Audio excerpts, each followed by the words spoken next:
Hello दोस्तों, general studies में आप सभी का स्वागत है। तो दोस्तों, आज मेरे द्वारा व्हाट्सएप ग्रुप और टेलीग्राम ग्रुप के माध्यम से एक प्रैक्टिस सेट करवाया गया था। प्रैक्टिस सेट संख्या 20, जो कि 20वें नंबर का। इससे पहले 19 में करा चुका हूँ। ठीक है, 20वें नंबर का प्रैक्टिस सेट व्हाट्सएप और टेलीग्राम ग्रुप के माध्यम से करवाया गया था। ठीक है, तो उसका सॉल्यूशन 50 प्रश्नों का हल मैं अभी आपको दूंगा और 50 प्रश्नों का हल मैं आपको कल उपलब्ध कराऊंगा। ठीक है, तो देखो शुरू करते हैं। सबसे पहला प्रश्न है, तो उससे पहले जो भी चैनल पर नए, चैनल को सब्सक्राइब जरूर कर लीजिएगा। और यदि अभी तक आप लोग टेलीग्राम ग्रुप या व्हाट्सएप ग्रुप से नहीं जुड़े हैं तो आपको मेरे यूट्यूब पर दोनों का लिंक मिल जाएगा, वहां से आप लोग जुड़ सकते हैं। ठीक है, तो देखो सबसे पहला प्रश्न है, निम्नलिखित में से उपभुक्त का विलोम शब्द क्या है। ठीक है, उपभुक्त का विलोम शब्द क्या होगा? अपभुक्त, अनुपभुक्त, सौम्य या फिर स्वच्छंदवादी। तो इसका सही आंसर हो जाएगा अनुपभुक्त। ठीक है, उपभुक्त का क्या हो जाएगा? अनुपभुक्त।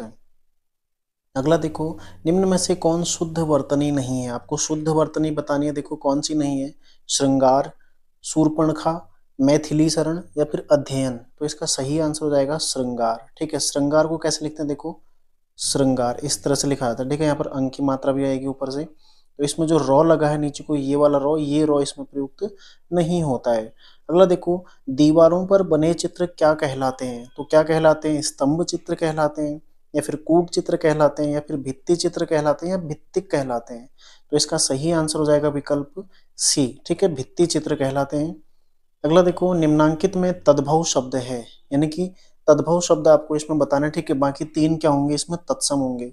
कूदना विकल्प ए, विकल्प बी है कूर्दन, विकल्प सी है करकट, या फिर विकल्प डी है कृते। तो इसका सही आंसर हो जाएगा कूदना। ठीक है, विकल्प ए। विकल्प ए क्या है? तद्भव शब्द है, बाकी सभी क्या है? तत्सम शब्द हैं। ठीक है, अगला प्रश्न देखो, प्रश्न संख्या 5, निम्नांकित में शुद्ध वाक्य का चयन कीजिए। सेना में कितना घोड़ा है? विकल्प बी है 1000 लड़का गरीब है, विकल्प सी है कितने आदमी गया है, और विकल्प डी है अनेक छात्र हिंदी नहीं जानते। तो इसका सही आंसर क्या हो जाएगा? विकल्प डी। ठीक है, अनेक छात्र हिंदी नहीं जानते। अगला प्रश्न देखो, निम्नांकित में कौन सा विशेषण विशेष्य का सही युग्म नहीं है? ठीक है, विशेषण विशेष्य। विशेषण क्या होता है? किसी की विशेषता। ठीक है, और जिसकी विशेषता बताई जा रही है वो क्या हो गया? विशेष्य। ठीक है, तो इसमें देखो विकल्प ए ईमानदार व्यक्ति, व्यक्ति कैसा है? ईमानदार है। विकल्प बी, देखो विकल्प बी क्या है? लाल पीला, लाल पीला दोनों क्या है? ये विशेषण है दोनों। ठीक है, इसलिए विकल्प बी ही इसका क्या होगा? सही आंसर हो जाएगा। बाकी विकल्प सी देखो कुछ लोग, और विकल्प डी सुंदर लड़की। तो इसमें जो सही आंसर हो जाएगा इसका विकल्प बी हो जाएगा। ठीक है, अगला प्रश्न देखो, प्रश्न संख्या 7, निम्नांकित में विस्मित किसका पर्यायवाची शब्द है? ठीक है, विस्मित। विस्मित शब्द को सुनकर ऐसा लग रहा है जैसे देखो किसी चीज से दंग रह जाना, अचंभित रह जाना, आश्चर्यचकित रह जाना। ठीक है, तो इसका सही आंसर क्या होगा? विकल्प ए दंग इसका सही आंसर हो जाएगा। अगला प्रश्न देखो, निम्नांकित में कपीस का सही संधि विच्छेद होगा। कपीस। ठीक है, कपि धन ईश। विकल्प ए है कपि धन ईश, विकल्प बी है कप्य धन ईश। ठीक है, विकल्प सी है कपि धन ईश। ठीक है, और विकल्प डी है कपि प्लस ईश। तो इसका विकल्प सी क्या हो जाएगा? सही आंसर हो जाएगा। ठीक है, तो ध्यान रखिएगा, कई बार ये प्रश्न पूछा गया है पहले पेपरों में। ठीक है, यूके ट्रिपल एस सी कई बार इसको पूछ चुका है। अगला देखो, अग्रणी शब्द का सही अर्थ क्या होगा? तो अग्रणी शब्द का सही अर्थ क्या होगा? नियंत्रण करने वाला, या फिर नेतृत्व करने वाला, या फिर अनुशासन प्रिय, या फिर ऊंचाई पर जाने वाला। ठीक है, तो इसका सही आंसर क्या हो जाएगा? नेतृत्व करने वाला। ठीक है, यानी कि नेतृत्व करने वाला, लीड करने वाला, आगे रहने वाला, सबके सामने सबसे आगे नेतृत्व करने वाला। ठीक है, अग्रणी कहलाएगा। अगला देखो, शब्द प्रतिकूल में कौन सा उपसर्ग होगा? तो प्रतिकूल में प्र होगा, या फिर परी, या फिर परा, या फिर प्रति। तो इसका सही आंसर हो जाएगा प्रति। ठीक है, विकल्प डी इसका सही आंसर होगा। प्रतिकूल में प्रति उपसर्ग होगा। ठीक है, अगला देखो, जली कटी सुनाना मुहावरे का उचित अर्थ क्या होगा? जली कटी सुनाना मतलब इसका जो उचित अर्थ है आपको बताना है इन विकल्पों में से। विकल्प दिए गए देखो, सत्य बोलना, किसी को जलाना, बुरा भला कहना, या फिर झूठी तारीफ करना। तो इसका सही आंसर क्या हो जाएगा? बुरा भला कहना। ठीक है, अगला प्रश्न देखो, निम्नांकित में पुल्लिंग शब्द का उदाहरण नहीं है। तो हाथी, दही, नदी, या फिर पानी। तो देखो कभी भी यदि आपको पुल्लिंग या फिर स्त्रीलिंग शब्द पूछे जाते हैं, ठीक है, तो ये यदि पूछे जाते हैं तो आप सीधा इनका क्या करेंगे, इनका आप वाक्य बनाएंगे, ठीक है। जैसे देखो हाथी चला गया, दही जम गया, ठीक है, या फिर दही खट्टा है, नदी बह रही है और पानी चला गया, ठीक है। तो देखो यहाँ पर नदी बह रही है, नदी क्या है, इसमें स्त्रीलिंग शब्द हो जाएगा, ठीक है। अगला देखो के लिए डैश कारक का चिन्ह है, तो के लिए कारक इसका चिन्ह क्या होगा, किस कारक का चिन्ह है ये, संप्रदान के लिए, ठीक है, संप्रदान के लिए, ध्यान रखिएगा, संप्रदान के लिए। देखो कर्ता ने, ठीक है, कर्ता ने होता है, कर्म, कर्म के साथ क्या आता है, को, ठीक है, करण, करण के लिए, करण के साथ क्या आता है, के, कर्ण से आता है, ठीक है, कर्ण से, फिर आता है संप्रदान के लिए, ठीक है, संप्रदान के लिए, फिर आता है देखो अपादान, फिर ये से आता है अलग होने के संबंध में, ठीक है, अलग होने वाला, ठीक है, अपादान से, फिर संबंध आता है काके की रारी नानी ने, ठीक है, अधिकरण, मैं पेपर, और संबोधन आता है फिर हे अरे और ओ, जो विस्मय बोधक वाला होता है, ठीक है। इस तरह से कारक चिन्ह प्रयुक्त किए जाते हैं। अगला देखो निम्नांकित में कौन सा संधि विच्छेद गलत है, तो कौन सा गलत है, देखो ये सभी के अयादि संधि के उदाहरण है सबसे पहले, ठीक है, अयादि संधि के उदाहरण है। इनमें जो गलत है देखो, देखते हैं कौन सा गलत है, न धन अन, न धन ई का क्या हो जाएगा, नायिका, ठीक है, नायिका हो जाएगा। शय धन अन क्या हो जाएगा, शयन हो जाएगा, ठीक है। गय धन अक क्या हो जाएगा, गायक, ठीक है। तो नौ धन अन क्या हो जाएगा, ये गलत है, इसका क्या हो जाएगा, नय धन अन होता है, ठीक है, नय धन अन क्या होता है, नयन, ठीक है। अगला देखो प्रश्न संख्या 15 है, झरोखा नामक कृति की रचनाकार कौन है, तो झरोखा नामक कृति आपसे पूछी गई है, झरोखा नामक कृति इसके रचनाकार कौन है, शैलेश मटियानी है, या फिर शिवानी पंत है, ठीक है, या फिर पीताम्बर दत्त बड़थवाल है, या फिर हरिशंकर परशाई है। तो इसका सही आंसर क्या हो जाएगा, विकल्प बी शिवानी, ठीक है। झरोखा किसकी कृति है, शिवानी, या फिर इन्हें गौरा पंत भी कहा जाता है, ठीक है, गौरा पंत। तो एक बार इनका जन्म पूछा गया था, कब हुआ था, 1923, ठीक है, एक बार इनका यूके ट्रिपल एस से पहले जन्म भी पूछ चुका है। अगला देखो हिंदी वर्णमाला के अनुसार निम्नांकित में से कौन सा अक्षर पंचमा अक्षर है, यानी कि पांचवा अक्षर है, ठीक है, पंचमा अक्षर है किसी वर्ग का, ठीक है, या क वर्ग का हो, या फिर चौ वर्ग का हो, ठीक है, या फिर ट वर्ग, या फिर त वर्ग, या प वर्ग। इनमें से किसका पंचम अक्षर यहाँ पर दिया गया है, मैं देखो च, ट, तो ये सभी क्या है, ये प्रथम अक्षर है।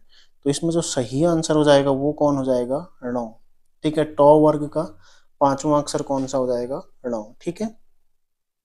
अगला देखो एंकर बाइट कहते हैं, तो एंकर बाइट किसे कहते हैं, ये प्रश्न आया था देखो पहले, जो हाई कोर्ट क्लर्क का एग्जाम हुआ था 1 दिसंबर 2019 को, ठीक है, उस परीक्षा में ये प्रश्न आया हुआ है, एंकर बाइट किसे कहते हैं, तो किसे कहते हैं, देखो सबसे पहला इसमें ऑप्शन दिया गया एंकर द्वारा मुख्य समाचार पढ़ने को, विकल्प बी इसमें दिया गया एंकर द्वारा विस्तृत विस्तृत समाचार पढ़ने को, बताने को, ठीक है।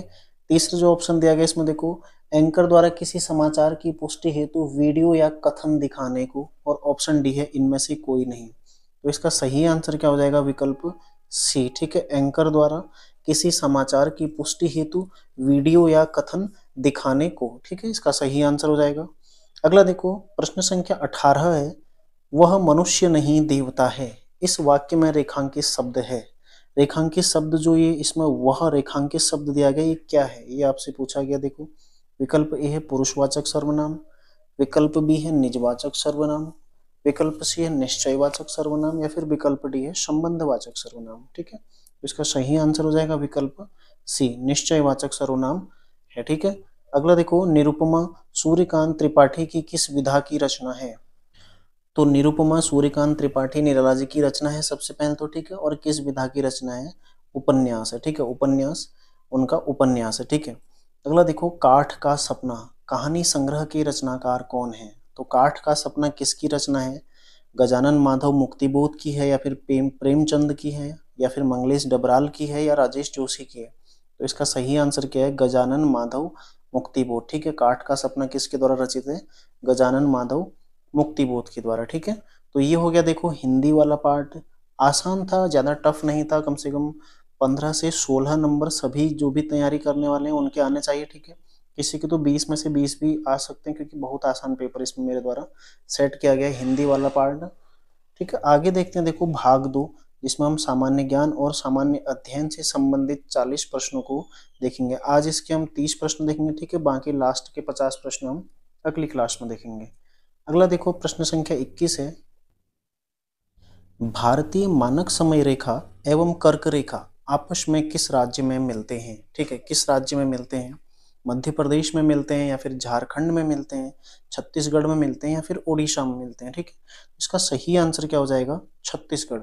यदि आप चर्चा करते हैं, देखो सबसे पहले इसको यदि मैप होता तो उसमें हम ज़्यादा बेहतर समझ सकते थे, लेकिन फिर भी यहाँ पर देखो, यदि आप कर्क रेखा की बात करें तो गुजरात, ठीक है, राजस्थान, गुजरात राजस्थान, फिर आता है एमपी, ठीक है, मध्य प्रदेश, फिर आता है छत्तीसगढ़, ठीक है, फिर आता है झारखंड, फिर आता है पश्चिम बंगाल, ठीक है, त्रिपुरा और मिजोरम, ठीक है, त्रिपुरा और मिजोरम, ये 8 राज्यों से गुजरती है कौन सी? कर्क रेखा, ठीक है, ये कर्क रेखा।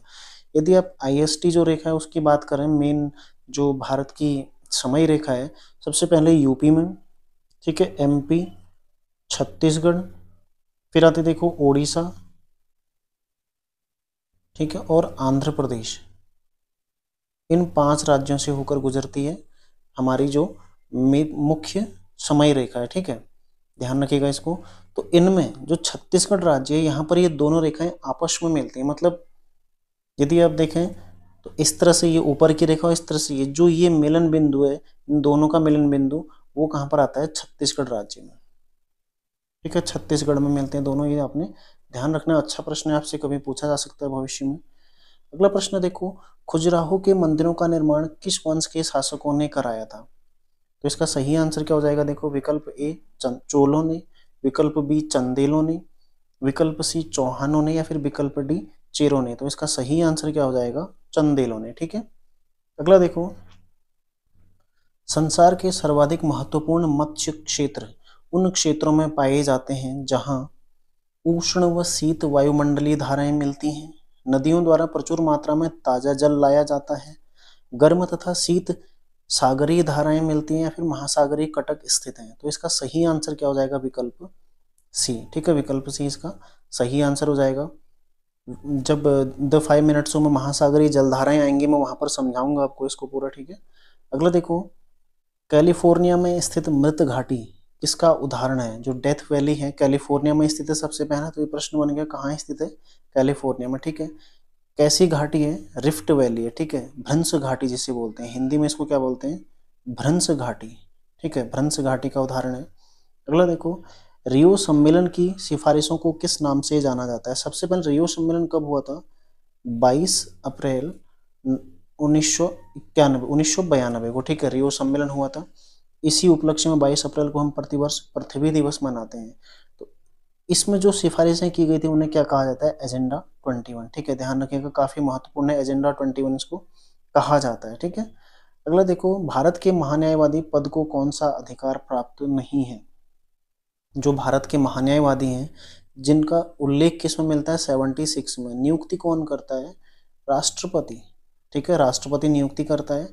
भारतीय संविधान के अनुच्छेद 76 में इनकी नियुक्ति के संबंध में उल्लेख है। तो इनको कौन सा अधिकार प्राप्त नहीं? देखो, देश का सर्वोच्च कानूनी अधिकारी होगा, ठीक है, देश का सर्वोच्च कानूनी अधिकारी है, बिल्कुल है, ठीक है। देश की किसी भी अदालत में सुनवाई का अधिकार है इन्हें, ये भी है, ठीक है। संयुक्त बैठक में भाग लेने का अधिकार है, लेकिन मत देने का अधिकार नहीं है। तो इस प्रकार इसका विकल्प सी क्या हो जाएगा? सही आंसर हो जाएगा, ठीक है। महान्यायवादी अनुच्छेद 76, ठीक है, राष्ट्रपति इनका नियुक्ति करते हैं, ध्यान रखिएगा, ठीक है। और इसके अलावा अभी वर्तमान में कौन है? आर वेंकट रमणी, ठीक है।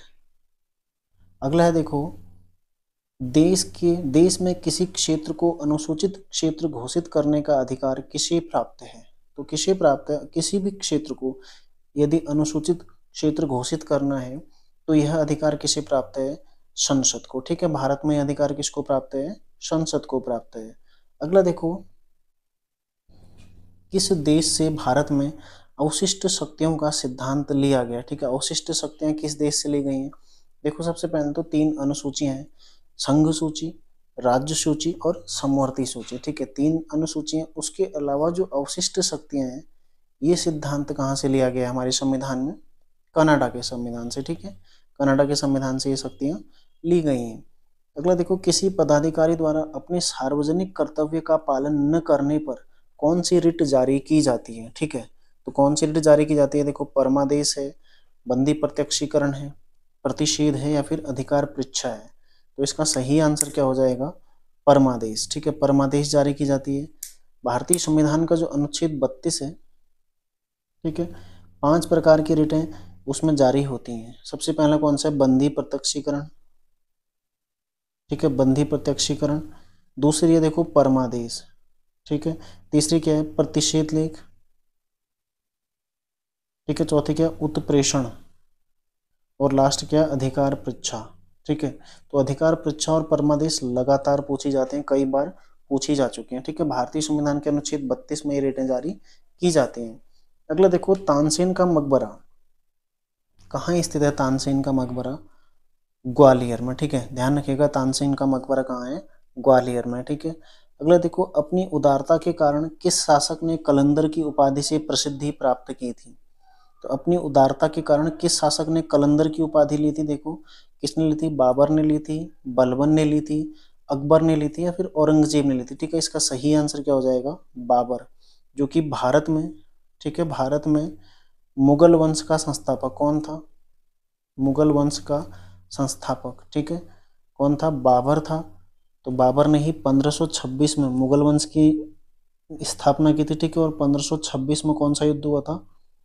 पानीपत का प्रथम युद्ध, ठीक है, प्रथम युद्ध इब्राहिम लोदी और बाबर के मध्य हुआ था, ठीक है, जिसमें बाबर विजयी हुआ था, ठीक है, ध्यान रखिएगा सारे फैक्ट। अगला देखो, संरचनात्मक दृष्टि से हिमालय का सबसे नवीन भाग कौन सा है? तो कौन सा है? देखो, यदि आप चर्चा करें हिमालय के 4 भागों में, देखो सबसे पहले आता है ट्रांस, जो सबसे ऊपर है, ठीक है, ट्रांस। फिर आता है महान हिमालय, फिर आता है लघु या मध्य हिमालय, ठीक है, फिर क्या आता है? शिवालिक, ठीक है। इस तरह से यदि आप नीचे देखते हैं तो ये क्या है? सबसे नवीनतम भाग है इसका, ठीक है। तो इस प्रकार इसका सही आंसर क्या हो जाएगा? शिवालिक हिमालय क्या है? अभी सबसे नवीन भाग है। हालांकि जो हिमालय पर्वत है वो स्वयं ही सबसे नवीनतम पर्वतों की श्रेणी का है, उसमें भी जो शिवालिक हिमालय है उसका सबसे नवीनतम भाग है, ठीक है, ध्यान रखिएगा। अगला देखो, तिलैया बांध किस नदी पर निर्मित है? तो तिलैया बांध किस नदी पर निर्मित है? बराकर नदी पर, ठीक है। इसका सही आंसर क्या हो जाएगा? बराकर नदी। अगला प्रश्न देखो, सिमलीपाल जीवमंडल निचय कहाँ स्थित है?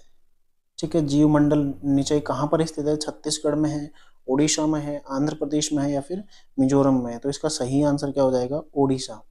इसको आप लोग आंसर की में सही कर लीजिएगा, वहां पर मेरे द्वारा इसको छत्तीसगढ़ शायद उसमें विकल्प ए है लेकिन वो गलत है, ठीक है। इसका विकल्प बी सही हो जाएगा, उड़ीसा, ठीक है। तो सिमलीपाल कहाँ है?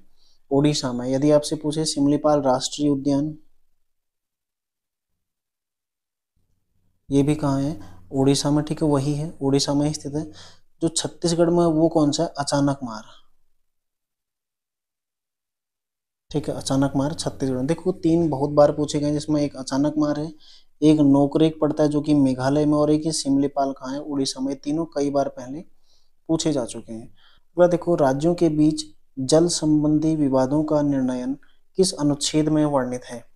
ठीक है, तो किस अनुच्छेद में वर्णित है? देखो, जल संबंधी विवादों का निर्णय अनुच्छेद 262 में इसका उल्लेख किया गया, ठीक है, ध्यान रखिएगा। तो भारतीय संविधान के अनुच्छेद 262 में जल संबंधी विवादों के निर्णय से संबंधित। यदि 263 की चर्चा करें तो एक इससे अंतर्राज्यीय परिषद, ठीक है, अंतर्राज्यीय परिषद। और भारत में ऐसी परिषद का गठन पहली बार कब हुआ था? 1990 में। ये भी ध्यान रखिएगा, पूछा गया है पहले, ठीक है, ये प्रश्न। अगला देखो, भारत में स्पीड पोस्ट सेवा कब शुरू हुई थी? तो भारत में स्पीड पोस्ट सेवा कब शुरू हुई थी? 1986 यानी कि 1986 में, ठीक है। 1972 में यदि आप देखते हैं तो भारत में पिन कोड सेवा, ठीक है, जो पिन कोड प्रणाली है ये शुरू हुई थी। और 1995 देखते हैं आप तो भारत में इंटरनेट की शुरुआत हुई थी, ठीक है, इंटरनेट की शुरुआत हुई थी भारत में। तो ये 3 प्रश्न महत्वपूर्ण। देखो, 1986 में स्पीड पोस्ट सेवा, 1972 पिन कोड प्रणाली, और 1995 में इंटरनेट की शुरुआत हुई थी, ठीक है। अगला प्रश्न देखो, भारत में मेक इन इंडिया कार्यक्रम की शुरुआत कब हुई? तो मेक इन इंडिया कार्यक्रम भारत में इसकी शुरुआत कब हुई थी? 2 अक्टूबर 2014 को, 15 अगस्त 2014 को, 25 अगस्त 2014 को, या फिर 25 सितंबर 2014 को। ठीक है, तो इसका सही आंसर क्या हो जाएगा? 25 सितंबर 2014। मेक इन इंडिया कार्यक्रम कब शुरू हुआ? 25 सितंबर 2014। यदि 2 अक्टूबर 2014 देखें आप, तो यहाँ पर हुआ था, देखो, स्वच्छ भारत कार्यक्रम। ठीक है, कब हुआ था? 2 अक्टूबर 2014 से। अगला देखो, वर्तमान में भारत में कुल कितनी राष्ट्रीय पार्टियां हैं? तो भारत में वर्तमान में देखो कुल कितनी राष्ट्रीय पार्टियां हैं? 6। ठीक है, हाल ही में 3 राष्ट्रीय, पहले पूर्व में देखो अभी 10-15 दिन पहले भारत में कुल 8 राष्ट्रीय पार्टियां थी। ठीक है, तो इनमें से 3 का दर्जा छीन लिया राष्ट्रीय पार्टी का चुनाव आयोग ने, प्लस एक जो आम आदमी पार्टी है आप, इसको राष्ट्रीय पार्टी का दर्जा दिया गया है। तो अब वर्तमान में भारत में देखो पहले 8 थी, तो 3 का छीना तो 5 बची, और आपको दिया तो इस प्रकार कितनी बची? अब 6 हो गई। ठीक है, तो क्वेश्चन बनेगा यदि भारत की सबसे नवीनतम राष्ट्रीय पार्टी कौन सी है, तो कौन सी है? आम आदमी पार्टी। ठीक है, अगला देखो, निम्नलिखित में से कौन सा देश G20 समूह में शामिल नहीं है? G20 समूह विश्व की 7 सबसे बड़ी अर्थव्यवस्थाओं का एक समूह है। ठीक है, जो विकसित सबसे बड़ी अर्थव्यवस्था है उनका समूह है। इसमें देखो कौन कौन शामिल है, तो इसमें जितने भी विकल्प दिए गए हैं ये सभी क्या हैं? इसके सदस्य हैं। ठीक है, इसमें शामिल हैं, ध्यान रखिएगा।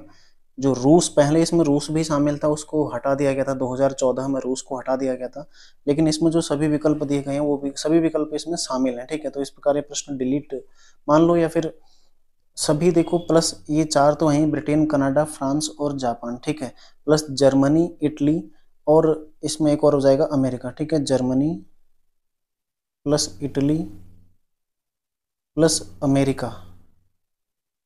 ठीक है, ये 3 भी इसमें शामिल है, तो कुल 7 देश इसमें शामिल है। देखो जी समूह, जो G7 है, इसकी स्थापना कब हुई थी?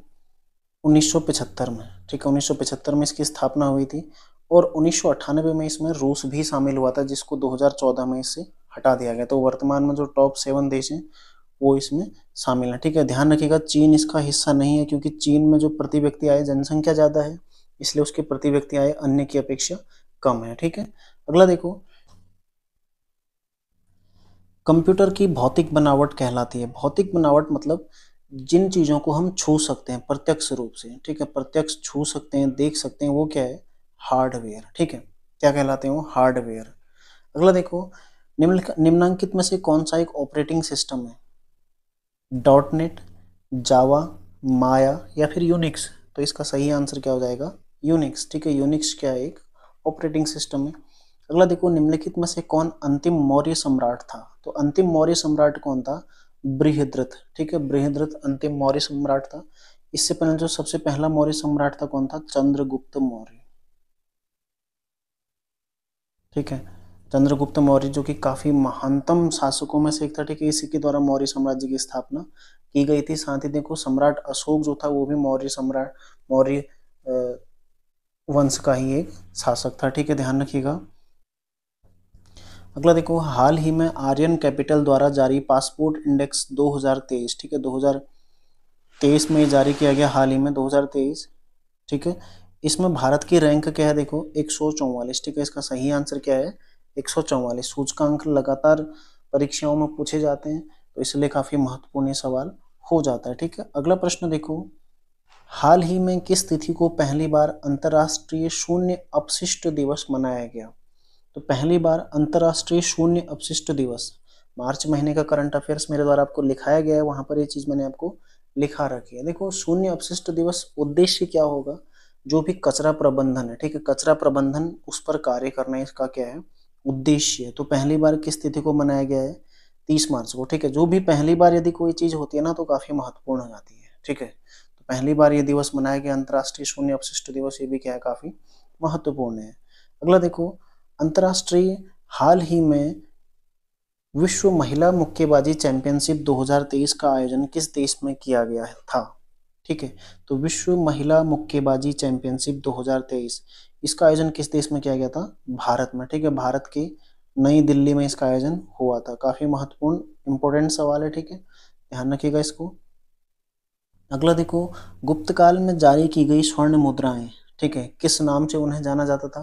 तो जो गुप्त काल में स्वर्ण मुद्राएं जारी की गई थी उनका नाम क्या था? दीनार, ठीक है। गुप्त काल में जो स्वर्ण मुद्राएं जारी की गई थी उनका नाम क्या था?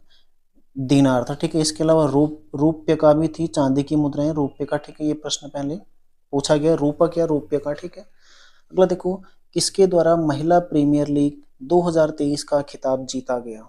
तो महिला प्रीमियर लीग 2023, ठीक, यानी कि WPL पहली बार आयोजन हुआ। सबसे महत्वपूर्ण क्या है, पहली बार आयोजन हुआ, ठीक है। कुल 5 टीमों ने हिस्सा लिया। जीता कौन? मुंबई इंडियंस, ठीक है। मुंबई इंडियंस की महिलाएं जीती। किसको हराया? दिल्ली को, ठीक है, दिल्ली को हराया था। इसके अलावा जो वुमेन ऑफ द टूर्नामेंट तो थी वो कौन थी? हेली मैथ्यूज, ठीक है, मैथ्यूज, जो कि मुंबई की ऑलराउंडर थी, ठीक है। ये सारे फैक्ट आपने ध्यान रखने हैं। अगला देखो, इंटरनेट के जरिए लोगों से संपर्क करने के लिए निम्न में से किसका प्रयोग किया जाता है? ठीक है, इंटरनेट के जरिए ईमेल का, डोमेन नेम का, यूजर नेम का, या फिर पासवर्ड का। तो इसका सही क्या हो जाएगा? ईमेल एड्रेस, ठीक है। ईमेल पते के माध्यम से दूसरे को मेल करते हैं, ठीक है। तो ईमेल के माध्यम से दूसरे लोगों से संपर्क किया जाता है, ठीक है। अगला देखो, हाल ही में भारत का 37वां जैव विविधता दिवस, 37वां जैव विविधता विरासत स्थल, ठीक है, दिवस नहीं है, विरासत स्थल किसे घोषित किया गया है? फूलों की घाटी को, गंधमर्दन पहाड़ी को, केबुल लामजो पार्क को, या फिर ग्रेट हिमालयन पार्क को, ठीक है। तो किसको घोषित किया गया? देखो, इसका सही आंसर है गंधमर्दन पहाड़ी, जो कि कहाँ पड़ता है? उड़ीसा में, ठीक है, उड़ीसा में पड़ता है। इसको भारत का 37वां जैव विविधता विरासत स्थल घोषित किया गया। इसके अलावा देखो, फूलों की घाटी कहाँ है? उत्तराखंड में, ठीक है। केबुल लामजो पार्क कहाँ है? मणिपुर में। और ग्रेट हिमालयन नेशनल पार्क कहाँ है? हिमाचल प्रदेश में, ठीक है। ये भी आपको ध्यान होना चाहिए। आज के लिए देखो लास्ट प्रश्न है, मूल पशुपालन सांख्यिकी 2022 के अनुसार भारत का सर्वाधिक दुग्ध उत्पादक राज्य कौन सा है? राजस्थान, उत्तर प्रदेश, महाराष्ट्र, या फिर पश्चिम बंगाल, ठीक है। तो इसका सही आंसर क्या हो जाएगा? राजस्थान, ठीक है। इसका सही आंसर क्या है? राजस्थान। तो उत्तर प्रदेश को पीछे कर राजस्थान पहले स्थान पर आ चुका है। तो उत्तर प्रदेश क्या है? अभी दूसरे नंबर पर है, ठीक है, सेकंड स्थान पर है। ये भी आपने ध्यान रखना है। तो ये हो के देखो आज के पेपर के पहले 50 प्रश्न। अगले 50 प्रश्न आपको कल मैं आपको उपलब्ध कराऊंगा, ठीक है। उसका पूरा सॉल्यूशन मैं आपको कल उपलब्ध कराऊंगा। और साथ ही दोस्तों, यदि आप लोग तैयारी कर रहे हैं तो चैनल को सब्सक्राइब जरूर कीजिए। और इसके अलावा देखो, कुछ चीजें मैं आपको बताना चाहता हूँ, जिसमें सबसे पहला देखो, महान व्यक्तित्व की एक सीरीज जो मेरे द्वारा आजकल चलाई जा रही है, ठीक है, महान व्यक्तित्व पढ़िए उसको, काफी महत्वपूर्ण है आप लोगों के लिए। सारे फैक्ट कवर कराने का प्रयास उसमें किया जा रहा है मेरे द्वारा, ठीक है। दूसरा देखो, द 5 मिनट शो, ठीक है, इसको पढ़िए। इसको क्यों? क्योंकि यहाँ पर मैं आपको जीएस के सारे सब्जेक्ट, ठीक है, जिसमें हिस्ट्री, ज्योग्राफी, पॉलिटी, जितना भी जीएस का पार्ट है वो मैं आपको कवर करा रहा हूँ 5 प्रश्नों के माध्यम से, उनका पूरा सॉल्यूशन टॉपिक बाय टॉपिक, ठीक है। जो पहली 2 क्लासेज आई थी वो सिंधु घाटी सभ्यता पर थी, ठीक है। साथ में उनके प्रिंटेड नोट्स वहां पर आपको पीडीएफ में उपलब्ध हो जाते हैं, ठीक है। तो टॉपिक बिंदुवार आपको पीडीएफ उसका मिल जाता है वीडियो के साथ साथ उसके कमेंट सेक्शन में। तो इसको जरूर देखिएगा आप लोग, ठीक है। द 5 मिनट्स वो काफी महत्वपूर्ण है, इसको आप लोग जरूर देखेगा। साथ ही देखो तीसरा, करंट अफेयर्स।